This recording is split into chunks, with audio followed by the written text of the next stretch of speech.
Good morning. आज वैद्युत आवेश एवं क्षेत्र electric charge and field NCERT chapter number 1 के हम लोग वीडियो 5 लेकर के मिल रहे हैं। पिछला वीडियो में जो हमने बताया था वो हम थोड़ा सा उस पर चर्चा कर दें। विद्युत आवेश क्या है? तो किसी पदार्थ के किसी वस्तु पर विद्युत धारा एवं समय के गुणनफल को हम विद्युत आवेश कहते हैं। विद्युत आवेश बराबर Q बराबर IT। विद्युत आवेश का SI मात्रक कूलाम होता है। CGS मात्रक स्टैट कूलाम या ESU होता है। विद्युत आवेश के कुछ और भी मात्रक हैं जैसे EMU, फैराडे और फ्रैंकलिन। फैराडे जो है विद्युत आवेश का सबसे बड़ा मात्रक है और एक कूलाम बराबर 3 × 10⁹ ESU होता है। इसके बाद हम बात कर रहे हैं सजातीय आवेशों में विकर्षण होता है, विजातीय आवेशों में आकर्षण होता है।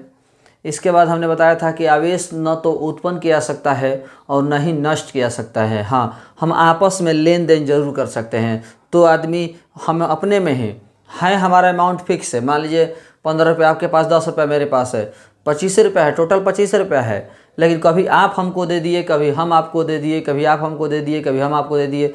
हम लोग आपस में ही लेन देन करेंगे, लेकिन 25 रुपया से अधिक नहीं होगा, बढ़ेगा नहीं, घटेगा नहीं, जितना है उतना ही रहेगा। बस हम आपस में ट्रांसफ़र कर सकते हैं, हम लोग आपस में लेन देन कर सकते हैं।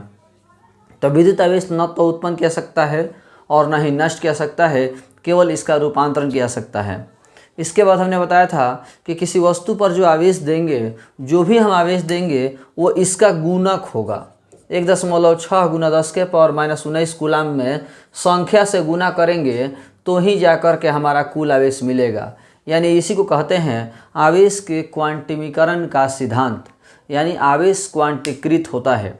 किसी भी वस्तु पर दिया गया कुल आवेश इलेक्ट्रॉन के आवेश का पूर्णांक गुणक होता है। किसी भी वस्तु पर दिया गया कुल आवेश इलेक्ट्रॉन के आवेश का पूर्णांक गुणक होता है। इसी में हम आपको एक और पॉइंट पढ़ाए थे, याद होगा शायद, एक्स्ट्रा पॉइंट था कि कोई भी वस्तु पर कौन सा आवेश संभव है या नहीं है, इसको चेक करना हो तो आप Q बराबर NE सूत्र पर सॉल्व कीजिएगा। यदि n का मान दशमलव में आ गया, तो समझ लीजिए कि वह आवेश संभव नहीं है।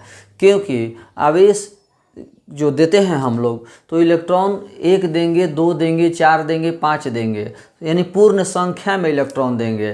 कभी भी इलेक्ट्रॉन हम लोग दशमलव में नहीं देंगे, यानी 2.5 इलेक्ट्रॉन, 2.25 इलेक्ट्रॉन, 4.5 इलेक्ट्रॉन, 4.25 इलेक्ट्रॉन, हम ऐसे इलेक्ट्रॉन नहीं दे सकते। जब भी देंगे पूर्ण इलेक्ट्रॉन देंगे, पूर्णतः इलेक्ट्रॉन देंगे। तो इस तरह से Q बराबर NE हमारा फॉर्मूला पर हम लोग साबित कर सकते हैं, सिद्ध कर सकते हैं कि कौन सा आवेश संभव है और कौन सा आवेश संभव नहीं है। इसके बाद हम बात करते हैं, आगे जाकर के पढ़ाए थे कि बिना द्रव्यमान के आवेश नहीं हो सकता। यदि आवेश है तो समझिए कि द्रव्यमान जरूर होगा। बिना द्रव्यमान के आवेश नहीं हो सकता है, लेकिन बिना आवेश के द्रव्यमान हो सकता है। इसके एग्जाम्पल हमने आपको बहुत सारे दिए थे। जैसे लकड़ी है तो उसमें आवेश नहीं है लेकिन द्रव्यमान है, लेकिन जहाँ पर भी आवेश है वहाँ द्रव्यमान जरूर होगा। इलेक्ट्रॉन पर आवेश है तो द्रव्यमान भी है, प्रोटॉन पर आवेश है तो द्रव्यमान भी है, लेकिन न्यूट्रॉन पर द्रव्यमान है लेकिन आवेश नहीं है। यानी आवेश है तो द्रव्यमान होगा, लेकिन द्रव्यमान है तो आवेश होगा, ये कोई ज़रूरी नहीं है। इसके बाद हम लास्ट पॉइंट पर चल रहे थे। लास्ट पॉइंट हम पिछला वीडियो में बताने वाले थे, तो बता ही रहे थे कि लेकिन मेरा एक इमरजेंसी कॉल आ गया तो हम वीडियो को अचानक रोक दिए थे। हम उस पर चर्चा करते हैं। आवेश अध्यारोहण के सिद्धांत का पालन करता है। आवेश जो है अध्यारोहण के सिद्धांत का पालन करता है। अध्यारोहण का सिद्धांत या योज्यता का सिद्धांत, लॉ ऑफ एडिटिविटी या लॉ ऑफ सुपरपोजिशन। तो हम लोग उसी पर बात करेंगे कि आवेश अध्यारोहण के सिद्धांत का पालन करता है। ध्यान दीजिएगा, अध्यारोहण का सिद्धांत या योज्यता का सिद्धांत भी इसको कहते हैं। योज्यता का सिद्धांत, अध्यारोहण का सिद्धांत या योज्यता का सिद्धांत प्रिंसिपल ऑफ सुपरपोजिशन या लॉ ऑफ एडिटिविटी। अध्यारोहण का सिद्धांत या योज्यता का सिद्धांत। बहादुर, अध्यारोहण का सिद्धांत या योज्यता का सिद्धांत क्या कहता है, हम लोग उस पर चर्चा करें तो कहता है इस सिद्धांत के अनुसार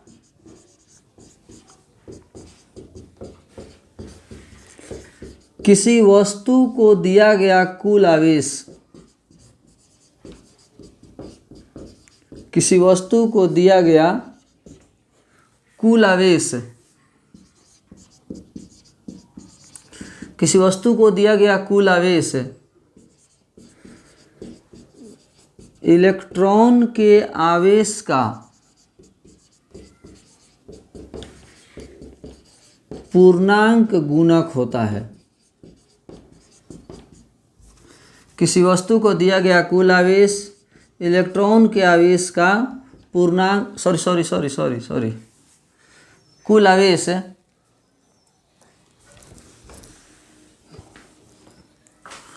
अलग अलग आवेशों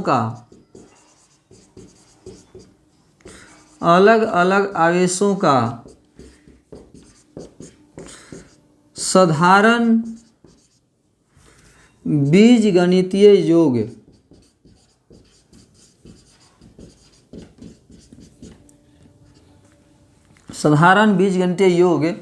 के बराबर होता है।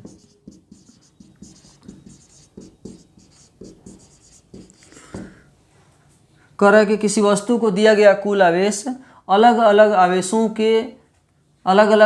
के साधारण बीजगणितीय योग के बराबर होता है। किसी भी वस्तु पर जो दिया गया कुल आवेश है, तो हम कुल आवेश तो एक ही बार देंगे नहीं, टुकड़ा टुकड़ा में देंगे, अलग अलग आवेश देंगे, और उन सभी अलग अलग आवेशों के साधारण बीजगणितीय जोड़ जो है वो हमारा कुल आवेश बताएगा कि कुल आवेश कितना होता है। एग्जाम्पल देखिए, क्लियर हो जाएगा, कोई बड़ी बात नहीं है, एकदम नॉर्मल सी बात है।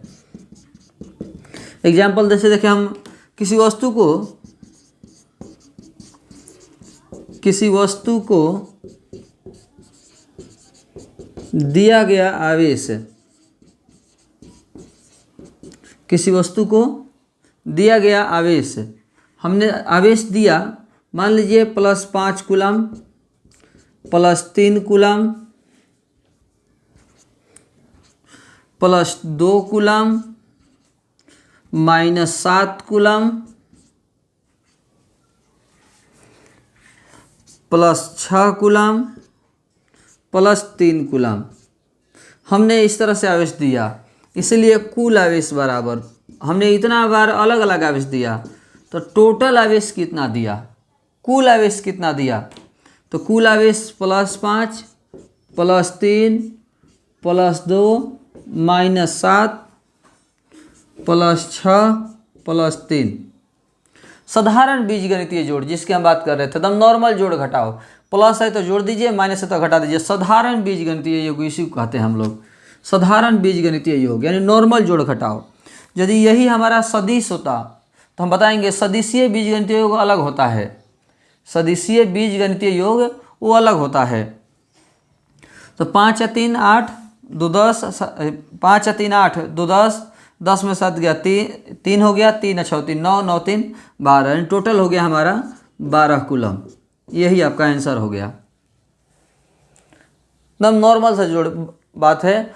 अध्यारोहण का सिद्धांत क्या है, तो किसी वस्तु पर दिया गया कुल आवेश अलग अलग आवेशों के, किसी वस्तु को दिया गया कुल आवेश अलग अलग आवेशों के, जितनी बार भी आवेश देंगे हम अलग अलग आवेशों के साधारण बीजगणितीय योग के बराबर होता है, नॉर्मल जोड़ घटाव के बराबर होता है। यानी प्लस है तो जोड़ दीजिए, माइनस है तो घटा दीजिए। किसी भी वस्तु पर दिया गया कुल आवेश अलग अलग आवेशों के साधारण बीजगणितीय योग के बराबर होता है। किसी भी वस्तु पर दिया गया कुल आवेश अलग अलग आवेशों के साधारण बीजगणितीय योग के बराबर होता है, नॉर्मल जोड़ घटाव के बराबर होता है। यही हमारा अध्यारोहण का सिद्धांत हुआ। अभी हम एक नोट की बात करने जा रहे हैं, ध्यान दीजिएगा। किसी वस्तु पर आवेश बराबर Q, Q बराबर IT। हम आशा करते हैं कि आपको ये सूत्र पता होगा, बता चुके हैं। Q बराबर IT होता है। पुनः वस्तु पर आवेश बराबर Q और Q बराबर NE, ये सूत्र भी आपको हम आशा करते हैं कि आपको पता होगा। Q बराबर NE ये आवेश के क्वांटिमीकरण के सिद्धांत से है और ये सूत्र डायरेक्ट आपका लिखा हुआ है। समीकरण 1 एवं 2 से, समीकरण 1 एवं 2 से लेके चलें तो लेफ्ट लेफ्ट बराबर राइट राइट बराबर, यानी IT बराबर NE। हम यहाँ से लिख सकते हैं I बराबर NE/T, यानी ये एक एक्स्ट्रा सूत्र हो गया, रिलेशन हो गया। आप ध्यान रख सकते हैं कि Q बराबर IT भी होता है, Q बराबर NE भी होता है। मान लीजिए कहीं नंबर ऑफ इलेक्ट्रॉन और दे दिया और समय दे दिया, विद्युत धारा पूछ दे, इस तरह से कुछ भी चेंजिंग कर सकता है सवाल। इन चारों में से कोई 3 दे करके एक पूछ सकता है, तो आप निकाल सकते हैं। ये एक एक्स्ट्रा पॉइंट हुआ, एक्स्ट्रा नोट हुआ। आप इसको ध्यान में रख सकते हैं, लिख सकते हैं, समझ सकते हैं, कोई बड़ी बात नहीं है। अब हमारा जो आखिरी टर्म है इसमें का, वो है आवेश एवं द्रव्यमान में अंतर। आवेश और द्रव्यमान में क्या अंतर है, हम उस पर बात करेंगे कि आवेश और द्रव्यमान में क्या क्या अंतर है। ध्यान दीजिए। अभी हम आवेश एवं द्रव्यमान में अंतर की बात करने जा रहे हैं कि आवेश और द्रव्यमान में क्या अंतर है। आवेश और द्रव्यमान में क्या अंतर है, हम इस पर बात करेंगे। कुछ पॉइंट तो आप भी जानते हैं, वो अलग बात है कि आप ध्यान नहीं दे पाए, नहीं तो कुछ पॉइंट ज़रूर आप जानते होंगे। जैसे हम बात करें, शुरुआत करते हैं। सबसे पहले यह व्युत्पन्न राशि है। आवेश जो है एक व्युत्पन्न राशि है और द्रव्यमान जो है यह मूल राशि है।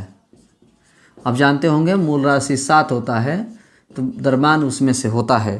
तो आवेश जो है व्युत्पन्न राशि है, द्रव्यमान जबकि मूल राशि है। सेकंड पॉइंट की बात करते हैं। इसे Q द्वारा सूचित किया जाता है।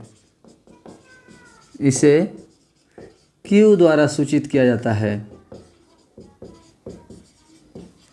और द्रव्यमान को आप जानते होंगे, इसे M द्वारा सूचित किया जाता है।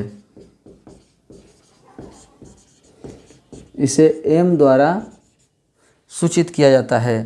ध्यान दीजिएगा।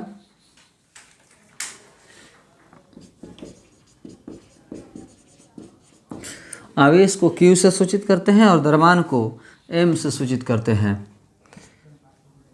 इसका SI मात्रक कूलाम होता है।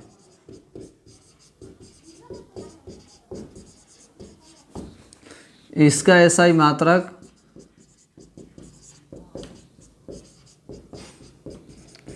kg होता है। ये सब आप जानते होंगे, जहाँ तक हम समझ रहे हैं कि ये पॉइंट सब आप जानते हैं। ऐसा बात नहीं है कि सब पॉइंट आप नहीं जानते हो, ये सभी पॉइंट आप जानते होंगे।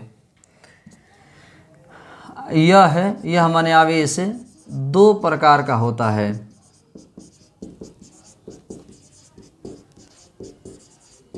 यह 2 प्रकार का होता है, एक धन आवेश और दूसरा ऋण आवेश।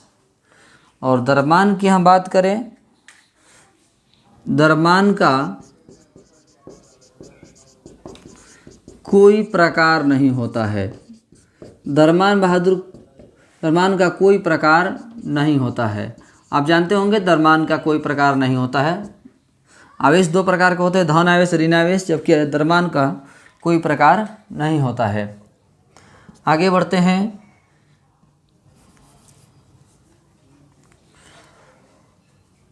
यह है विद्युत क्षेत्र उत्पन्न करता है। इसके बारे में आप जानते नहीं हैं, हम चर्चा करेंगे आगे जा कर के यह विद्युत क्षेत्र उत्पन्न करता है। आवेश जो है विद्युत क्षेत्र उत्पन्न करता है।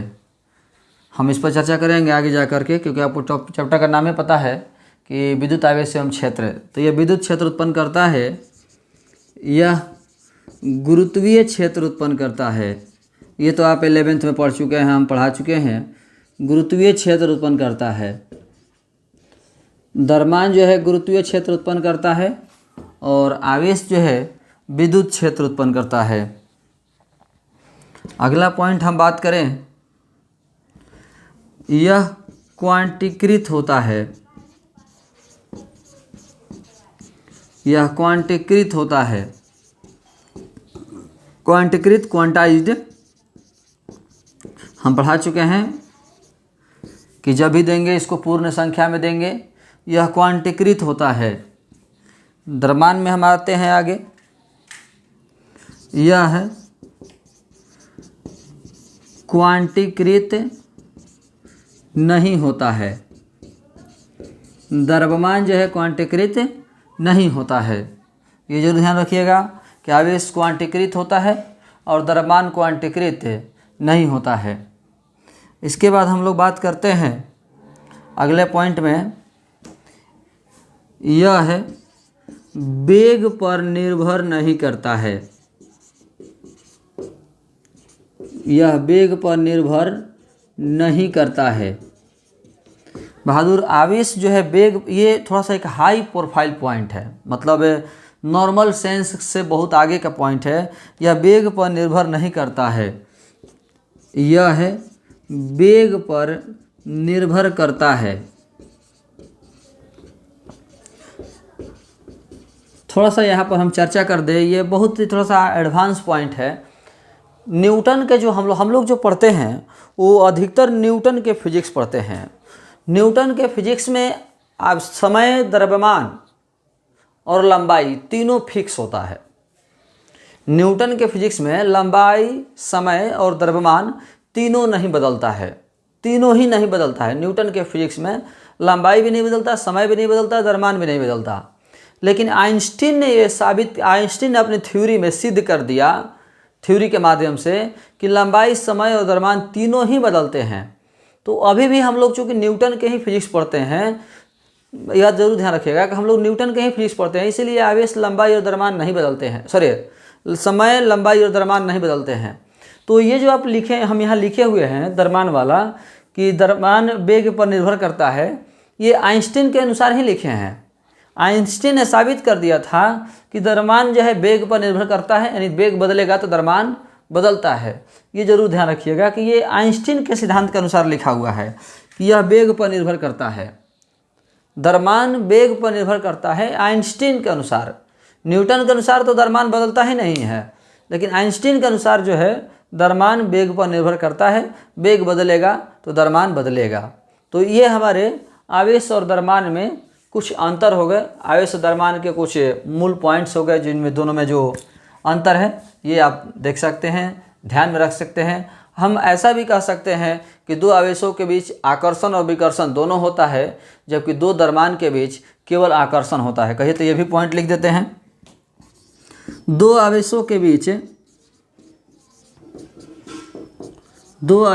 बीच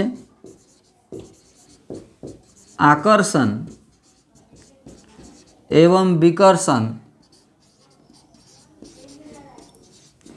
दोनों होता है। दो आवेशों के बीच आकर्षण एवं विकर्षण दोनों होता है, और दो द्रव्यमान के बीच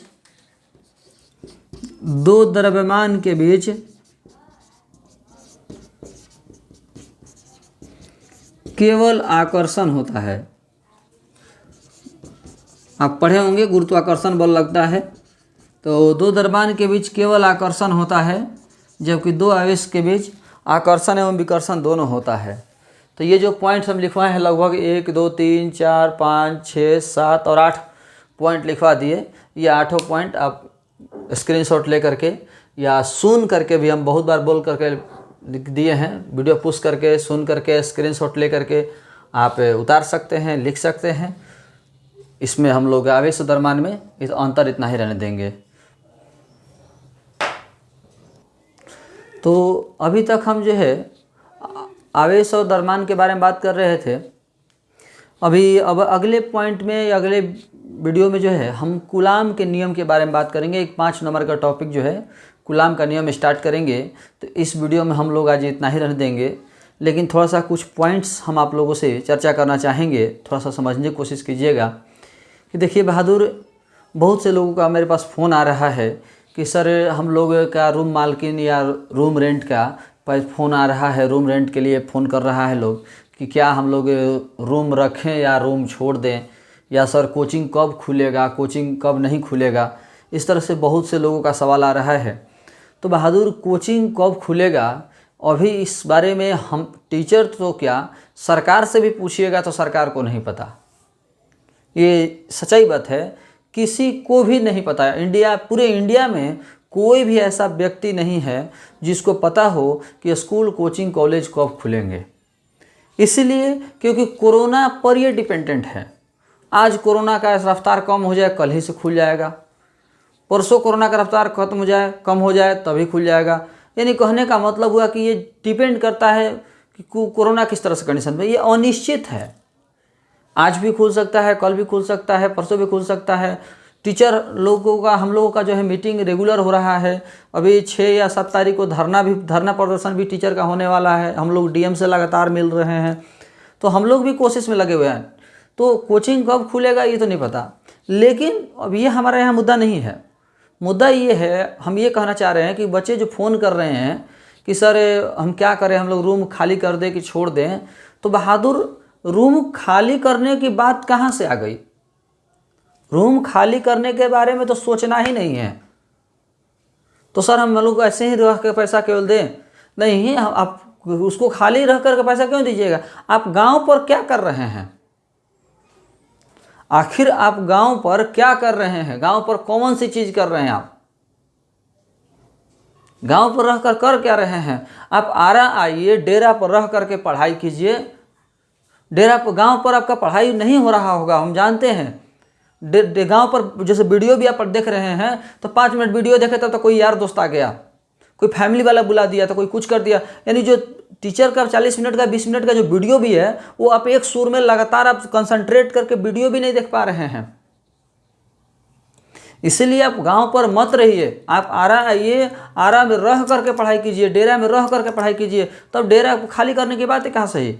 और डेरा में रहकर पढ़ाई कीजिएगा तो सबसे बड़ा बेनिफिट क्या है कि आप थोड़ा सा भी कन्फ्यूजन होगा, छोटा मोटा भी प्रॉब्लम होगा, आप तुरंत ऑफिस में जाकर सर से मिल लेंगे। जिस सर के पास में भी हो, आप गए सर आज वीडियो देखे, आज का वीडियो देखे मुझे समझ में नहीं आया, तुरंत सर से जाकर मिल लेंगे। देखिए तो ऑफलाइन क्लास की तरह मजा देगा, एकदम आनंद ही आनंद है। क्योंकि बहादुर, इस बात को समझ लीजिए, ये टेंशन केवल आप ही के ऊपर नहीं है। ये जो नुकसान, आप लोग बार बार नुकसान की बात कर रहे हैं, ये नुकसान केवल आप ही के ऊपर नहीं है, पूरी दुनिया के ऊपर नुकसान है। सब कोई नुकसान में जा रहा है, हम लोग खुद नुकसान में जा रहे हैं। हम लोग 5 महीना 6 महीना से 1 रुपया भी नहीं मिल रहा है, कैसे चल रहे हैं हम लोग? एक बड़े बड़े कंपनियां जो है घाटे में चल रही हैं। सब कोई, चाहे आपके घर में पिताजी भी किसी तरह के बिजनेस कर रहे होंगे, सबका नुकसान हो रहा है। तो इस बात से मत घबराइए, आप आराम में आइए, डेरा पर रह करके पढ़ाई कीजिए। और कहीं भी प्रॉब्लम है ऑफिस में आइए, तुरंत पूछिए, एकदम नॉर्मल पढ़ाई की तरह अच्छा लगेगा। क्योंकि बहादुर, जब आगे आप कंपटीशन का एग्जाम दीजिएगा, ठीक है पास हो जाइएगा, सरकार आपको पास कर देगी। मान लीजिए ऐसा हो गया कि कोरोना की वजह से सरकार डायरेक्ट आपको प्रमोट भी कर दे, यानी एग्जाम में न ले, ऐसा भी हो सकता है, शायद डायरेक्ट आपको पास कर दे। तो क्या पास कर देने से आपको सेकेंड ईयर वाला नॉलेज मिला? सिलेबस कम कर दिया, मान के चलिए सिलेबस कम कर दिया, आपको 16 गो चैप्टर पढ़ना है फिजिक्स में, मान लीजिए कम करके 8 गो चैप्टर कर दिया। तो क्या 8 गो चैप्टर छूट गया? क्या लगता है आपको वो 8 चैप्टर से आने वाले समय में जब आप कंपटीशन का एग्जाम दीजिएगा तो क्या उन 8 चैप्टर से सवाल नहीं पूछेगा? क्या ये कोई गारंटी है कि हम लोग को कोरोना के समय में ये 8 चैप्टर नहीं पढ़ाई हुआ था तो 8 चैप्टर से सवाल नहीं पूछेगा कंपटीशन में? लॉगरिदम कभी नहीं पढ़ना, किसी भी क्लास में लॉगरिदम नहीं पढ़ना है, लॉग नहीं पढ़ना है। हम लोग जब सिलेबस पढ़ रहे थे तो 9th क्लास में लॉग था, लेकिन अब लॉग नहीं है, लेकिन लॉग से सवाल पूछे तो जाते हैं। बताइए, तो कोरोना काल से मान लीजिए सिलेबस आपका कम भी कर देगा, तो क्या आगे कंपटीशन के एग्जाम जब दीजिएगा, जॉब की तैयारी करिएगा, तो क्या गारंटी है कि ये जो चैप्टर कम कर दिया, जो सिलेबस कम कर दिया, उससे सवाल नहीं पूछेगा? या ऐसा कोई छूट मिलेगा कि हाँ, जो बच्चे कोरोना के समय में थे उनको एग्जाम में जो है 10 नंबर नहीं 5 नंबर पर पास किया जाएगा? ऐसा होगा क्या? इंटर पास कर जाना एक अलग मैटर है, लेकिन उसके आगे आपको बहुत ही ज़्यादा प्रॉब्लम होगी, क्योंकि बहादुर ये आपका बहुत बड़ा नुकसान हो रहा है। इस चीज़ को आप मिला लीजिए। बहुत ज़्यादा आपको इस समय ज़रूरत है मेहनत की, क्योंकि आपको आज गाइड करने वाला कोई नहीं है। आप घर पर लापरवाही से रह रहे हैं, आपको गाइड करने वाला कोई नहीं है। आपको गाइड करने की सख्त ज़रूरत है। आपको एक गाइडर की बहुत ही ज़्यादा ज़रूरत है। इसीलिए हम आपसे बार बार कह रहे हैं, आप आरा आइए, डेरा पर रह करके पढ़ाई कीजिए, क्योंकि डेरा पर रह कर पढ़ाई कीजिएगा तो किसी भी टीचर का वीडियो जो है आप बेहतर तरीके से एकदम पूरा वीडियो आसानी से देख पाएंगे। कुछ लोग का कहना है कि सर मेरे पास मोबाइल भी नहीं है, तो मान लीजिए आप 2-4 क्लासमेट हैं, 2-4 गो रूम में बैठ रहते हैं, पार्टनर हैं, या आपके नहीं आपके बगल के किसी रूम का पार्टनर है, उसके पास मोबाइल है, तो आप उस पर भी जाकर के देख सकते हैं, उसके टीचर का भी वीडियो देख सकते हैं। बहुत ही ज़्यादा मदद होगी बहादुर। हम कुछ बच्चों से फ़ोन करके पूछे भी, हम लगातार बहुत से बच्चों के पास फ़ोन करके पूछ रहे हैं, तो कुछ बच्चे जो है इस चीज़ को समझ नहीं पा रहे हैं। कुछ बच्चे गलतियां कर दे रहे हैं, घर पर रह करके लापरवाही कर रहे हैं। तो बहादुर हम आप लोगों से यही कहेंगे कि आप आरा आइए, आरा में रह करके पढ़ाई कीजिए। आरा में रह करके पढ़ाई कीजिएगा तो वीडियो आप आराम से पूरा बेहतर तरीके से देख सकते हैं, और कहीं भी कन्फ्यूजन रहेगा तो आप पूछ भी सकते हैं, क्योंकि एग्ज़ाम में, कंपटीशन के एग्ज़ाम में आपका यही पढ़ाई मायने रखेगा। इसमें लापरवाही करने की कोई ज़रूरत नहीं है, लापरवाही करने की कोई गुंजाइश नहीं बनता है, ये ज़रूर ध्यान रखिएगा। दूसरी बात हम बात करें, जो लोग मोबाइल ऐप चला रहे हैं अच्छा से, और जिनको मोबाइल ऐप चलाने नहीं आ रहा है, वो जो है उनको बता दीजिए, उनको अच्छा से समझा दीजिए कि हाँ देखो तुमको मोबाइल ऐप कैसे चलाना है, और आपको चलाने आ रहा है तो बहुत अच्छी बात है। नहीं भी चलाने आ रहा है, यदि किन्हीं को प्रॉब्लम भी हो रहा है, तो आप हमसे डायरेक्ट कॉल करके पूछ सकते हैं। और एक ही बात जो बार बार बोलते हैं, एक स्टूडेंट को एक ही बार साइन अप करना है। इतना बोलने के बावजूद भी एक स्टूडेंट 5-5 बार साइन अप कर रहे हैं। और एक और भी बात है कि लोग फ़ोटो अपना सही नहीं लगा रहे हैं।